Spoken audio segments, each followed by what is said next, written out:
Good day, everyone. I hope you are all well and are coping through this very hard time. So, I have been invited to share my journey with you guys of being a student at the University of Johannesburg from my first year up until now. So, what I will be covering in this VN is basically to tell you guys who I am, describe the course that I'm doing, the challenges that I have faced, and how I dealt with those challenges. So I am Zizile. I am from the Eastern Cape in a small town called Tabankulu. I'm Methodist and I have been Methodist for as long as I can remember. So I did my primary, junior and secondary education in the Eastern Cape in Tabankulu and then moved to Johannesburg in 2016 to start with my first year. So the degree or the course that I did was Bachelor of Education. So it's a 4-year course. There are 3 different types of Bachelors of Education. So the one that I did is Bachelor of Education in Senior and FET phase, which means that I will be a teacher and I'll be teaching from grade 8 to grade 12. So yeah, that is basically what I'll be doing, and my majors are physical sciences and life sciences. So that is what I will be teaching in high school, and then natural sciences in grade 8 and grade 9. So yeah, that is basically what I did, and then I finished with that degree last year, 2019, since it's a 4-year course. And then this year I started with my honors in STEM education, as mentioned before, and I specialize in science. So one of the challenges that I have faced, or not one, like I have faced a lot of challenge, but the main challenge that I faced when I got here was basically adapting to the new environment, because where I come from, Tabankulu is a very small town and it's in the rural areas. So adapting to this new environment whereby you meet people who speak different languages and you come from a place whereby they speak one language, which is isiXhosa, and then speak English only when you are in school. That was a huge challenge for me, because sometimes you see that there's a lot of people who don't speak your language here, and then they're communicating in their own language and you don't know how to speak to them. So that was a challenge for me. And then staying in res, and there was this whole culture and initiation thing whereby you need to greet people for at least 5 times a day. Whenever you meet them, you need to say their title, and their title is about a paragraph long. So that was hard for me also, because I didn't understand why, but I did it because, well, I wanted to fit in and get to know other people so that I can have friends.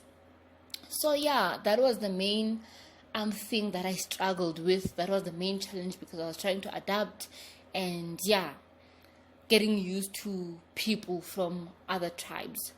Academically, I think the main challenge was basically not having funding and being close to being financially excluded.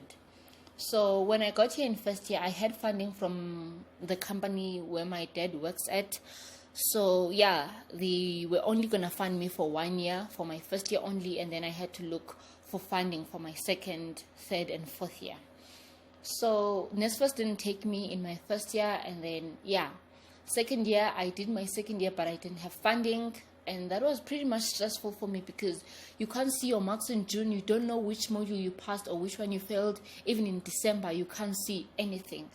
So that was a bit hard for me, to an extent whereby I thought of dropping out, because I could see that my parents are trying, but nothing is coming out of it. And then towards the end of registration in January 2018, that's when my mom managed to secure a loan, and it was only half of the amount that was needed. So it wasn't only money for my academics, it was money for academics and res combined, because I live on campus. So she managed to get half of that money, of that amount, and then I paid it off, and they allowed me to register. So that was a huge relief for me to be able to register and come back to school again, even though I couldn't see my marks, but then I was allowed to register my third year modules. So that was a challenge for me, and also my family, because like there was a point whereby we didn't know what to do. We didn't know what was going to happen with me or what was going to happen with my education. But by the grace of God, I managed to come back to school. And yeah, we continued praying for funding because we knew that we were not going to be able to take another loan if I were not to get funding in my third year. So in my third year, I still owed half of the money from my second year, and I had fees that needed to be paid for my third year. And then all of a sudden I get a message from finance saying that I've been approved for NSFAS. I was so happy. I don't know how that happened, but I was approved.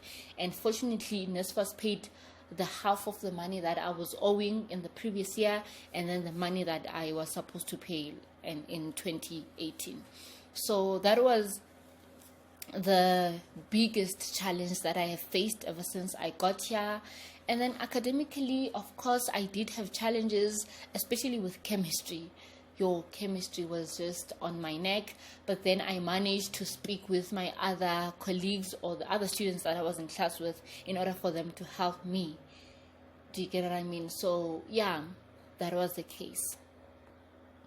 So with dealing with the challenges that I faced, I normally spoke to my mom about it. Like, my mom is the one person that I speak with, praying about everything, telling me that everything's going to be fine, hoping that everything turns out well at the end. Because, well, university isn't easy, especially when you far from home, because I don't have any family here. My family is in the Eastern Cape. So I travel from the Eastern Cape to UJ and then from UJ to the Eastern Cape. So I don't have any family around. So it was mainly about praying. It was mainly about praying about each and every situation that I was facing, and then just asking God to bless me. But it wasn't only praying. I was pushing also that, okay, I'm struggling with this module. Let me go study. Let me ask for help from other kids. Do you get what I mean? So yeah, and constantly applying for funding and applying for tutoring also, which also helped me, especially with groceries and stuff, in order for me to buy my own groceries, and then I did not put much strain on my family. So I also got a job as a tutor. Yeah. And I think the one thing that kept me going, the one thing that kept me moving was that I knew that at home, my mom and dad were the only people who are working, and they are old now. So at the end of the day, I need to get this degree because my mom is going to get pension and my dad is also going to get it too.